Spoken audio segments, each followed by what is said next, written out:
especially when it comes to violence against protesters. The Supreme Court has now backed the no violence principle, and this has now been said that graded response may be needed and better to arm the police personnel. But the Supreme Court is of the opinion that the police are also human beings, but victims who are now seeking interim compensation, and also saying that the petitioner has now flagged the mental physical trauma that has now been added to the victims at hand who were part of the protests on the 20th of July. Meanwhile, the Supreme Court has ordered the preservation of all of the records, and the direction that has now been given by the Supreme Court is the logs that need to be maintained on this. So this is now coming across as an agreement from the Supreme Court, saying that no violence principle on persons expressing dissatisfaction or protesting, but graded response may be required in some cases. Dipankar, this is now coming in from the Supreme Court, saying that best way is to arm the police personnel. That gives them confidence. Everyone is a human being.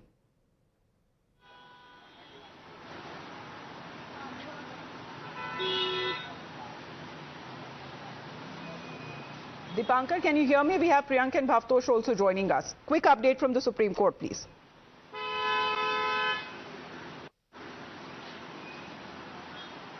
Well, yes, the Supreme Court has now asked the petitioner to amend the petition, but has also made some categorical observations where it has said that there is a need to arm the policemen as well, and has also said told the Delhi police to preserve all the call logs, all the details, all the and everything.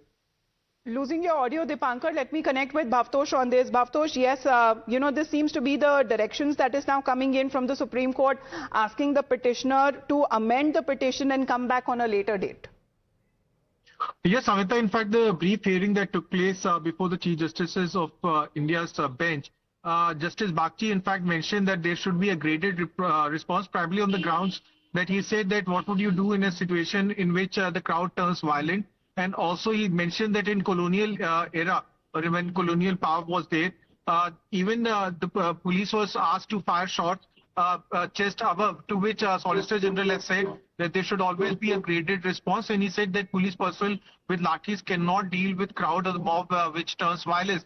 To which Vrinda Grover has said that people who received pellet injuries are in hospital, and some of them have received very serious injuries. Now, the entire controversy happened because of the fact that there is a general diary entry which Times Now had access, which does mention that there has been use of pellet injuries, and this was done, which had in fact led to a lot of controversy.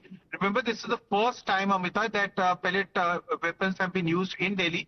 Even when the riots broke out in the capital in February 2020, there was no use of pellet injuries, although there are reports that when farmers were sitting at Shambhu borders, pellet guns were used. Now the petition will be amended, and later, maybe on Monday, this entire issue will be again taken up by the bench of Chief Justice of India. Absolutely, because a later date is something which is, we are looking at it as far as what date has been specified. But Priyank, this is now coming in from the Supreme Court of India, also keeping in mind that there has been police personnel who too were injured during the protests.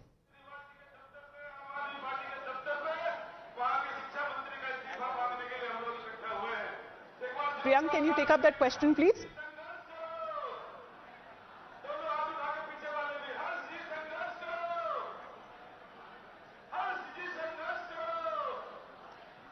Yes, Satyamita, this is a very important issue because of which multiple petitions have been moved earlier before the apex court also, and now there is a fresh batch of petition which was considering two of the victim of the pellet injury. One of them who also spoke to us exclusively while he was narrating that he tried to stop the RAF personals, but still the pellet gun was used.